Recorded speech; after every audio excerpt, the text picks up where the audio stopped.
just have a quick look at floods now as well. So this is the more likely scenario in Cairns, really, that we'll have lots of heavy rain and the drains and creeks and waterways and so on in Cairns fill up very quickly. We've got rain that comes down from the tablelands, and then if we have high tides as well, it all kind of meets in the middle, again, in these low-lying parts of Cairns.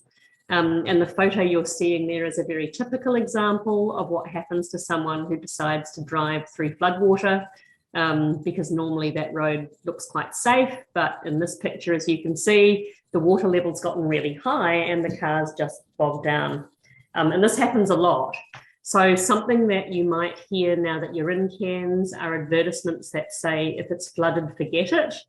Because yes, we don't want you know, to and it's something I always remind the students, because I have seen some of them, they are not really aware, and they may compare with their home country. They say, it should be fine, you know, and they just got adventures and take the risk, and then, oh my God, here you are.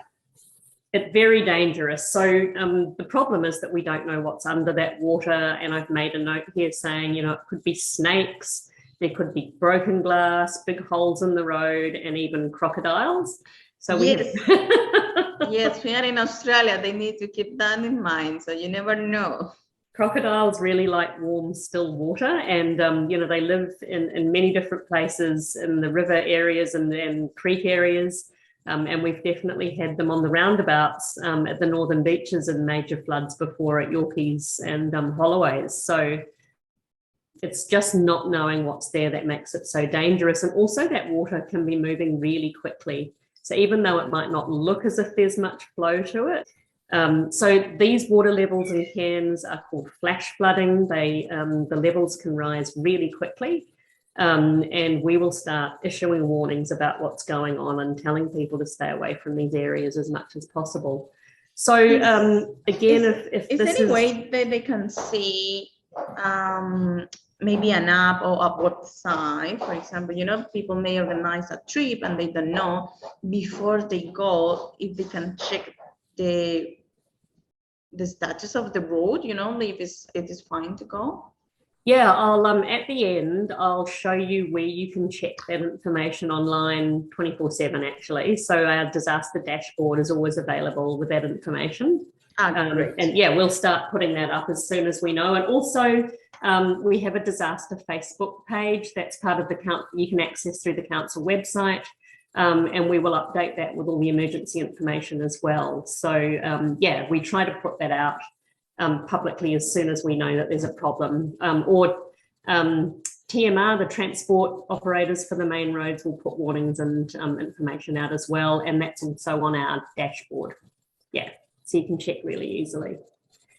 We don't need to lock down places for major floods. It's not like there's a wind threat. If we need to open places of refuge for people to go, they're open access, come and go, and we will advise where those places are if we need to open them. But yeah, if it's happening where you live, there's flood water coming in, you might want to go and stay with someone else for a couple of days. Or if it's major flooding, we will have public options available for people. So yeah, we don't have coloured zones for flood affected areas because we don't really know where those areas will definitely be. It depends on where the rain falls, and Cairns is a strange place like this. We might have really heavy rain in a few suburbs and then not much in others. We just don't know. It depends on where the rain's going to happen. And we've had some good examples of that in Cairns in the last few years.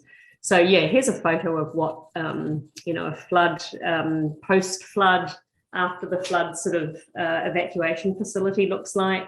We won't have much available for you for 1 or 2 days, but in a cyclone or a flood, after the emergency is over, if you don't have anywhere to go, you can't go home, we will have shelters and evacuation centres that look more like this picture, where there will be beds, there will be food, there will be people to help you. That very basic situation is just while the emergency is happening. We haven't had to do this in Cairns for a very long time, so hopefully we won't get. Yeah, we don't really want to, but because it's been a long time, we have to make sure that we're always ready in case these things happen. and there are definitely good procedures in place to make sure that everybody in Cairns has got access to somewhere safe to go during the emergency, and somewhere much more comfortable like this afterwards.